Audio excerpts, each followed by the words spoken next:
Hello बच्चों, आपका स्वागत है श्याम सर की क्लास में। बच्चों, आज हम भौतिकी कक्षा 12 फिजिक्स जो पार्ट 1 है उसका अगला टॉपिक हम अध्याय 2 चल रहा है। अध्याय 2 आपका है स्थिर वैद्युत विभव तथा धारिता। स्थिर वैद्युत विभव तथा धारिता का आज दूसरा लेक्चर है। वह लेक्चर आपका है वैद्युत विभवांतर क्या होता है। यह वैद्युत विभवांतर फुल कंसेप्ट के साथ आपको पढ़ाया जाएगा।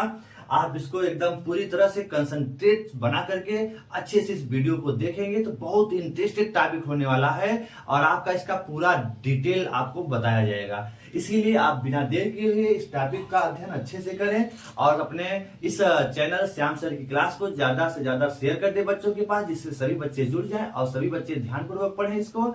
और अगर आप चैनल पे बच्चे नए हैं तो आप सब्सक्राइब करें, लाइक करें और चैनल को ज्यादा से ज्यादा शेयर करें। चले बिना देर किए हम लोग आज दूसरे लेक्चर की शुरुआत करते हैं। अध्याय 2 का है, एनसीईआरटी के आधार पे चल रहा है। एनसीईआरटी हिंदी मीडियम का आपका क्लास चल रहा है, उसको आप ध्यानपूर्वक देख लें। दूसरा टॉपिक है वैद्युत विभवांतर। इलेक्ट्रिक पोटेंशियल डिफरेंस क्या होता है, वैद्युत विभवांतर क्या होता है, कैसे हम लोग देखो यहाँ विभवांतर की परिभाषा फुल कंसेप्ट के साथ बताई जाएगी। विभवांतर की परिभाषा के बाद हम इसके सभी फार्मूले जितने भी हैं सारे फार्मूले इसमें देख लेंगे। चलें, तो वैद्युत विभवांतर क्या है, इलेक्ट्रिक पोटेंशियल डिफरेंस। तो हमने इसके पहले टॉपिक को आप अच्छे से देख लेना, वैद्युत विभव क्या होता है। उसके बाद दूसरा लेक्चर है वैद्युत विभवांतर का। चलिए इसको भी ध्यान से समझिए। माना एक आवेश है प्लस क्यू, इस आवेश के चारों तरफ इसका एक अपना वैद्युत क्षेत्र है। क्या है, अपना वैद्युत क्षेत्र है। ठीक है, इस आवेश के चारों तरफ अपना क्या है, एक वैद्युत क्षेत्र है। इसको पहले आप समझ लीजिए फिर हम इसको लिखवा देंगे। अब आप समझिए इस वैद्युत क्षेत्र में, ठीक है।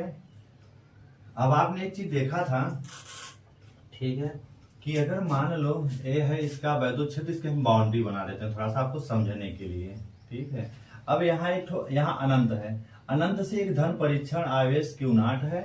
इस धन परीक्षण आवेश अगर Q0, देखिए धन परीक्षण आवेश इसलिए लिया जाता है कि इसकी मात्रा बहुत अल्प होती है और अल्प मात्रा होने की वजह से इसका स्वयं का वैद्युत क्षेत्र नगण्य मान लिया जाता है। इसीलिए हम लोग धन परीक्षण आवेश Q0 लेते हैं। अब इस धन परीक्षण आवेश को हमने पढ़ा था पहले लेक्चर में कि अगर इसको हम लाएंगे, इस बाउंड्री तक लाने में कोई कार्य हमें नहीं करना पड़ता, अर्थात अनंत पर। इसके पहले वाले पॉइंट में एक पॉइंट आपका नहीं बताया गया था, चौथा पॉइंट अभी बता देंगे।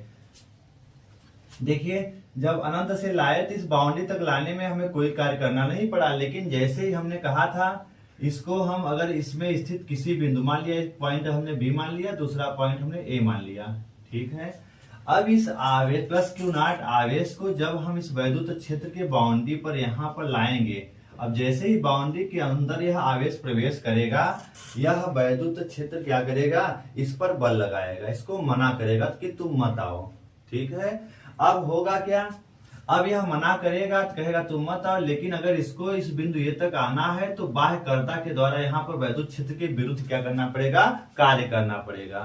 अगर इसको हमें ए बिंदु तक इसको आना है तो बाह्यकर्ता के विरुद्ध इसको क्या करना पड़ेगा, कार्य करना पड़ेगा। मतलब अगर Q0 ए बिंदु बी तक आता है तो काम इस पर कुछ बाह्यकर्ता के द्वारा कार्य किया गया, जिसके कारण यह Q0 पर पहुंच गया, वैद्युत क्षेत्र के विरुद्ध कार्य किया गया।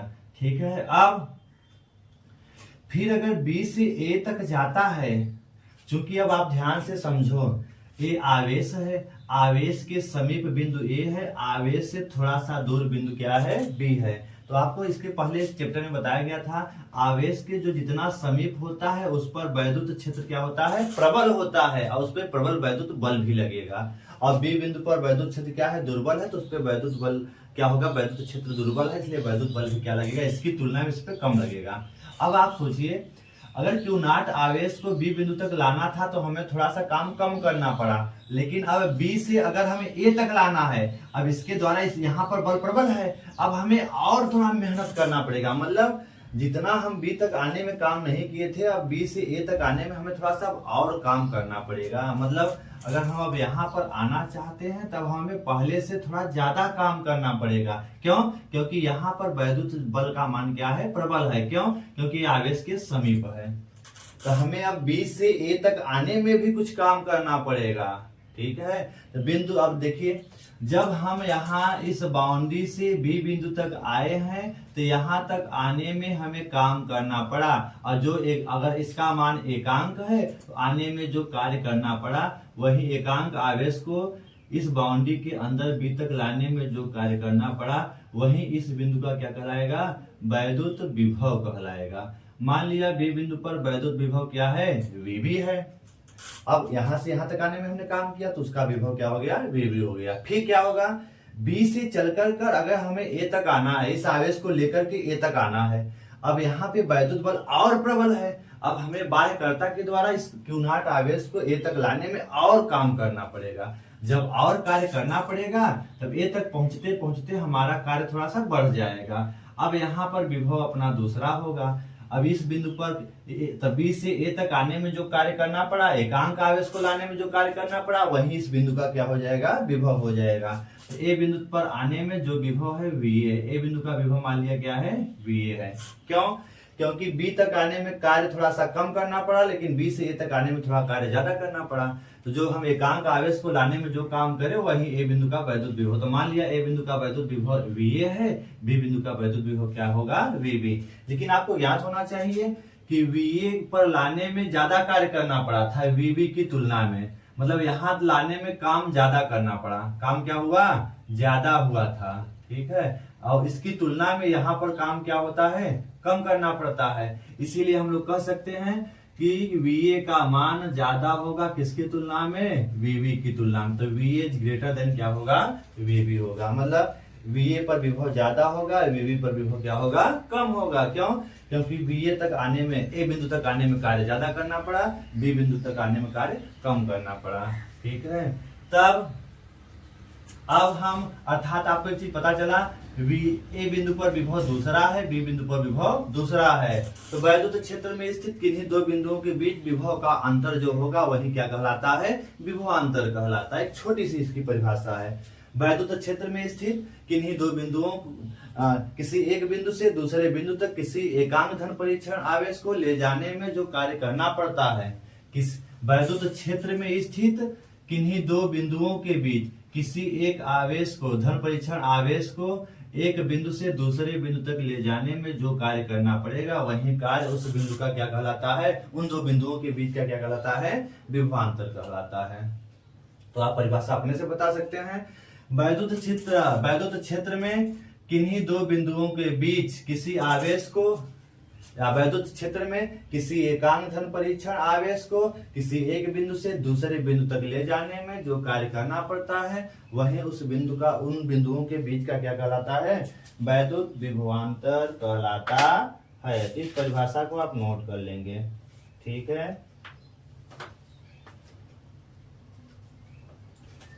तो वैद्युत विभवांतर की परिभाषा हमें लगता है आपको आ गया होगा। ठीक है,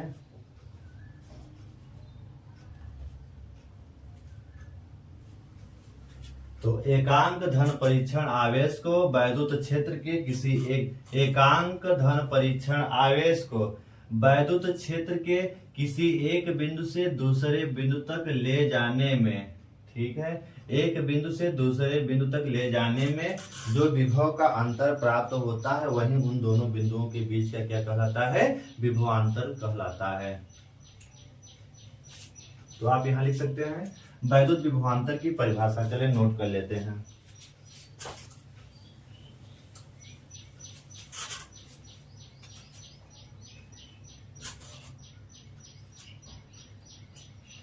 वैद्युत क्षेत्र में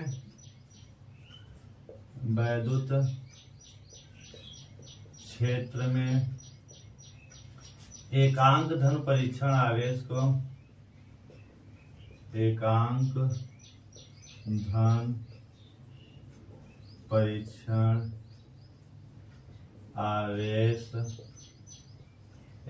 धन परीक्षण आवेश को किसी एक बिंदु से दूसरे बिंदु तक, वैद्युत क्षेत्र में एकांक धन परीक्षण आवेश को किसी एक बिंदु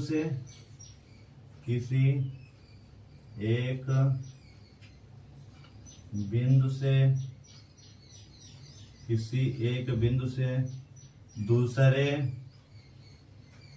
बिंदु तक ले जाने में वैद्युत क्षेत्र में एकांक धन परीक्षण आवेश को किसी एक बिंदु से दूसरे बिंदु तक ले जाने में जो कार्य करना पड़ता है, जो कार्य करना पड़ता है उसे उन दो बिंदुओं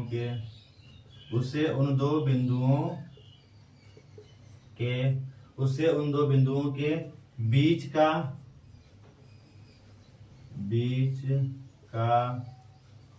विभवांतर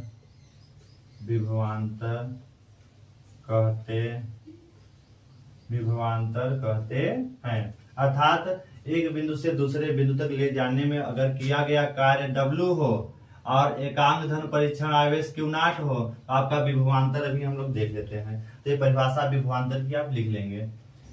इसकी दूसरी परिभाषा अथवा करके आप लिख लीजिएगा। अथवा करके छोटी परिभाषा एक आपको बता देते हैं, ठीक है। तो वैद्युत क्षेत्र में छोटी परिभाषा और लिखिए इसका अथवा करके। वैद्युत क्षेत्र में किन्हीं दो बिंदुओं के बीच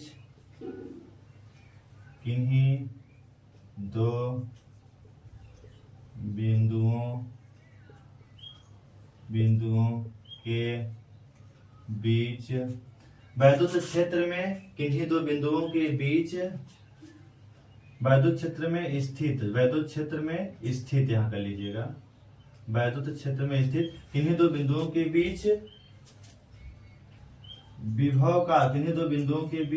विभव का जो अंतर होगा, विभव का अंतर, वैद्युत क्षेत्र में स्थित किन्हीं दो बिंदुओं के बीच विभव का अंतर क्या कहलाता है? उन बिंदुओं के बीच का विभवांतर कहलाता है। अंतर उन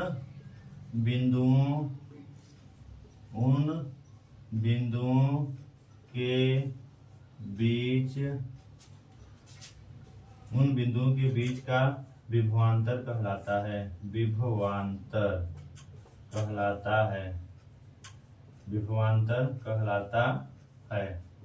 अर्थात वैद्युत क्षेत्र में स्थित किन्हीं दो बिंदुओं के बीच विभव का अंतर उन बिंदुओं के बीच का क्या कहलाता है? विभवांतर। तो विभवांतर का मतलब दो बिंदु, जैसे आप अब इसको थोड़ा समझ लीजिएगा। जैसे एक तो तार आपके घर पर गया है, ठीक है। तार में अगर धारा फ्लो कर रही है, आप ले जाकर के एमीटर से उस करंट को नापिए। अब विभवांतर के द्वारा इस विभव को अगर आपको नापना हो तो आप एक बिंदु ए है तो ए बिंदु पर आपने विभव मापा और विभव आपको मिल गया मान लो 20 वोल्ट। क्या मिल गया? 20 वोल्ट। आपने एक तार में घर पे आपने देखा धारा प्रवाहित हो रही थी, तो किसी ए बिंदु पर आपने विभव मापी से आपने विभव को मापा तो विभव आपको मिल गया 20 वोल्ट। फिर आपने उसको आगे आप गए, तो ये क्या है? ये विभव है, इसको क्या कहा जाएगा? ए बिंदु का विभव कहा जाएगा। फिर आपने क्या किया? थोड़ी देर बाद आपने दूसरे बिंदु एक बी लिया, उस बी बिंदु पर आपने विभव मापा, उस बी बिंदु पर विभव आपको मिल गया 10 वोल्ट। यहाँ पर आपने विभव मापा, वो क्या मिल गया? 10। मतलब अलग अलग बिंदु पर जो आप मापेंगे वो होता है विभव, लेकिन अब इन दोनों के बीच जो विभव का अंतर होगा, तो विभव का अंतर होता है क्या हो जाएगा? विभव का अंतर VA माइनस VB। तो क्या हो जाएगा? VA minus VB। आप विभव का अंतर यहाँ बता सकते हैं। तो विभव का अंतर क्या होगा? VA minus VB। तो VA माइनस VB किसके बराबर होगा? 20 माइनस 10 बराबर कितना बचेगा? 10 वोल्ट। अर्थात A और B के बीच विभव का जो अंतर है यह क्या कहलाता है? VA minus VB। यही है विभवांतर। यही क्या होता है? विभवांतर होता है। इसे डेल्टा V से भी लिख सकते हैं। यह है 10 वोल्ट। यह क्या होगा? आपका 10 वोल्ट होगा। तो इस तरह से आप इसको समझ सकते हैं, ठीक है। तो विभव और विभवांतर में यही अंतर है। तो विभव प्रत्येक बिंदु का होता है, विभवांतर किन्हीं दो बिंदुओं के बीच विभव का अंतर होता है, ठीक है। अब इसके फार्मूले को देख लेंगे। तो इसका आप स्क्रीनशॉट लेकर के लिखिए अपने टॉपिक में, फिर हम आगे कंटिन्यू करते हैं।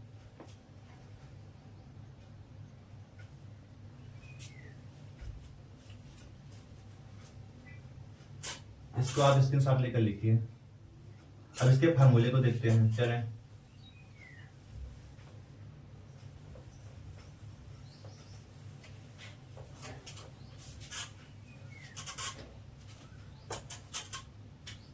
यदि एकांक धन परीक्षण आवेश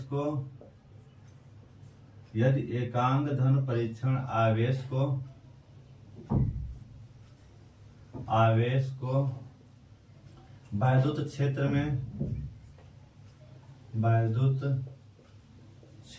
में एक बिंदु बी से दूसरे बिंदु ए तक ले जाने में W कार्य करना पड़े, कितना कार्य करना पड़े, W कार्य करना पड़े, तो ए तथा बी बिंदुओं के बीच विभवांतर, चलिए 3 बिंदुओं के बीच का हम लोग विभवांतर देखते हैं, ठीक है। इनके बीच का विभवांतर क्या हो जाएगा, चलिए हम लोग नोट कर लेते हैं। तो इनके बीच का विभवांतर क्या हो जाएगा, तब चूंकि ये बिंदु का यहाँ पे विभव क्या लिया गया है, ज्यादा है क्योंकि आवेश के समीप है, और बी बिंदु का विभव क्या है, कम है। ए तथा बी बिंदुओं के बीच का विभवांतर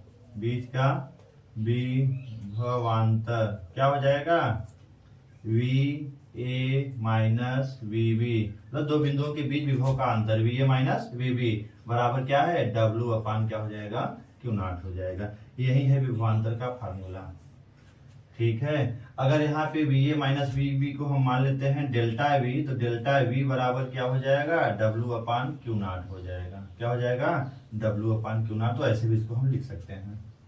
अब चूंकि इसका मात्रक भी क्या हो जाएगा, जूल, कार्य का मात्रक होता है जूल बटे आवेश का मात्रक क्या होगा, कूलाम, इसका भी मात्रक होगा जूल, क्योंकि देखिए यह भी तो विभव ही एक तरह से, लेकिन 2 बिंदुओं के बीच के विभव का अंतर जूल प्रति कूलाम, या इसका दूसरा मात्रक क्या होता है, वोल्ट भी होता है, जिसको वी से लिखते हैं, ठीक है। जूल प्रति कूलाम या वोल्ट होता है इसका भी मात्रक, ठीक है। जो विभव का मात्रक होता है वही विभवांतर का मात्रक, यह भी क्या है, अदिश राशि ही होगी। यह भी कैसी राशि है, अदिश राशि है, जिसको भी आप नोट कर लेंगे, ठीक है। तो यह कैसी राशि है, अदिश राशि है। तो इतना आप कवर करें, फिर हम आगे कंटिन्यू करते हैं इसको, ठीक है। अब एक पॉइंट यहाँ पे, इसके थोड़े पॉइंट आपको नोट करा देते हैं। देखिए एक विशेष इसका पॉइंट है, देखिए जो आपका अनंत होता है, अनंत पे आपने देखा, ठीक है। तो इसी में एक पॉइंट आपको यहाँ, इसको आप स्क्रीनशॉट इसका लेकर लिखिए, फिर हम आगे कंटिन्यू करते हैं। चलें आगे चलते हैं।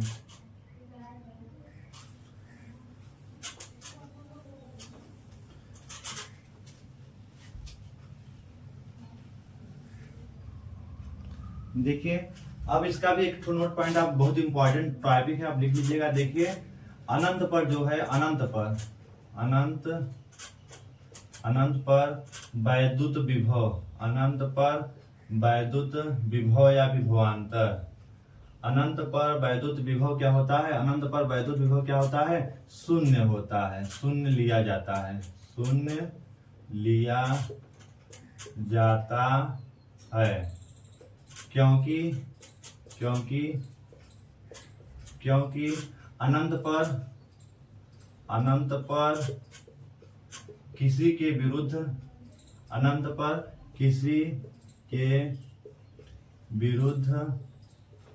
कोई कार्य नहीं करना पड़ता। अनंत पर किसी के विरुद्ध कोई कार्य नहीं करना पड़ता, कोई कार्य नहीं करना पड़ता, किसी के विरुद्ध कोई इस तरह से इतना आप इसको भी लिख लेंगे अपने नोट पॉइंट में, इसको भी आप नोट कर लेंगे। नोट करके आप इसको पूरा करें, फिर आगे कंटिन्यू करते हैं। इसको आप इतना पहले अपने नोट में पूरा करिए। इसका स्क्रीनशॉट लेके इसको भी आप नोट पॉइंट में लिख लीजिएगा, फिर हम इसको आगे थोड़ा सा बढ़ाते हैं। देखिए इसी के अंदर एक छोटी सी हेडिंग है, उसको भी हम बता देते हैं आपको। वैद्युत क्षेत्र में एक बिंदु से दूसरे बिंदु तक किसी आवेश को ले जाने में किया गया कार्य क्या होगा। चलिए इसको भी आगे हम लोग देख लेते हैं इसी हेडिंग में ही। चलिए इसको हम लोग आगे कंटिन्यू करते हैं। देखिए वैद्युत क्षेत्र में दो बिंदुओं के बीच एक आवेश को ले जाने में किया गया कार्य देखेंगे। ठीक है, तो वैद्युत क्षेत्र में दो बिंदुओं के बीच एक आवेश को ले जाने में किया गया कार्य, जैसे मान लिया वही अभी लेते हैं वही वाला फिगर, प्लस क्यू आवेश है, इसके चारों तरफ इसका अपना क्या है, वैद्युत क्षेत्र है। ठीक है, वैद्युत क्षेत्र को वैद्युत क्षेत्र रेखाओं के द्वारा यहाँ व्यक्त किया गया है। अब इस वैद्युत क्षेत्र में एक बिंदु यहाँ पर है B है और यहाँ पर दूसरा बिंदु है A है। तो एक धन परीक्षण आवेश Q0 है, इसको B से A तक हम ले जाते हैं। B से कहाँ ले जाते हैं, A तक ले आते हैं। तो B से A तक ले आने में किया गया कार्य कितना होगा। अब मान लेते हैं B से A तक लाने में किया गया कार्य क्या है, W है। ठीक है, और B बिंदु पर विभव हमने क्या माना था, VB माना था, और A बिंदु पर विभव क्या माना था, VA माना था। तब किया गया कार्य आपका फार्मूला क्या होगा। तभी आपने पढ़ा था दो बिंदुओं के बीच का विभव का अंतर VA माइनस क्या होता है, VB होता है। किसके बराबर होगा, W/Q0 होगा। तो किया गया कार्य क्या है, W है, तो W जो है किया गया कार्य जो होगा किसके बराबर होगा, Q0 होगा इंटू क्या होगा, VA माइनस क्या होगा, VB होगा। ठीक है, यही है किया गया कार्य, दो बिंदुओं के बीच किया गया कार्य ना, किया गया कार्य W बराबर Q0। अब चूंकि अगर आप VA माइनस VB ये क्या है, दो बिंदुओं के बीच का विभवांतर डेल्टा V लिखें तो आपका W किसके बराबर हो जाएगा, तो डेल्टा V इंटू क्या हो जाएगा, Q0 हो जाएगा। तो यही है आपका फार्मूला, दो बिंदुओं के बीच के एक आवेश को ले जाने में किए गए कार्य का फार्मूला W बराबर डेल्टा V इंटू Q0 होगा। ठीक है, तो इसको भी आप अपने नोट्स में उतार लेंगे। फिर आगे और क्या पूछता है यहाँ पर, और पूछता है कि यदि B से A तक ले जाने में, B से A तक ले जाने में किया गया कार्य W है, तो यही किया गया कार्य W B से, अब देखो चूंकि आवेश को B से A तक ले जाएंगे तो आवेश चल कर जाएगा, मतलब उसको गतिमान होगा, वो गति करते हुए जाएगा। तो इस आवेश के पास एक गतिज ऊर्जा होगी जो कि मान लिया क्या है, K है। तो अगर आपका आवेश B से A बिंदु तक जाता है, ठीक है, तो उसके पास एक गतिज ऊर्जा होगी, उसके पास एक वेग भी होगा। तो इस गतिज ऊर्जा इस वेग का भी फार्मूला आपको निकाल लेना है। ठीक है, तो यदि यहां लिख सकते हैं, यदि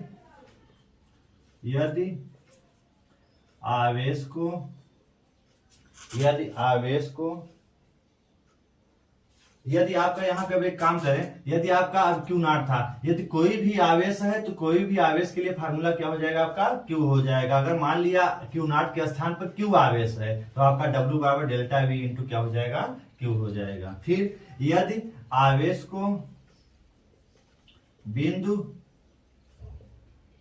B से A तक, बिंदु B से बिंदु A तक लाने में W कार्य करना पड़ता है, तो W कार्य करना पड़ता है तो यदि आवेश को बिंदु B से, यदि Q आवेश को बिंदु B से A तक लाने में W कार्य करना पड़ता है, तो आवेश की गतिज ऊर्जा किसके बराबर होगी, किए गए कार्य के बराबर। के यहाँ है गतिज ऊर्जा, किए गए कार्य के बराबर होगी। तब आपके गतिज ऊर्जा का फार्मूला क्या हो जाएगा, इस आवेश की जो गतिज ऊर्जा होगी, के क्या है यहाँ पर, गतिज ऊर्जा, तो गतिज ऊर्जा के बराबर W का मान कितना है, आप डेल्टा V इंटू क्या है, Q है, डेल्टा V इंटू क्या है, Q है, तो आप डेल्टा V इंटू Q रख सकते हैं। ठीक है, तो ये आपकी गतिज ऊर्जा का फार्मूला हो जाएगी। आवेश की जो गतिज ऊर्जा होगी, आवेश की गतिज ऊर्जा के बराबर किसके होगी, डेल्टा V इंटू क्यों, डेल्टा V इंटू Q होगी।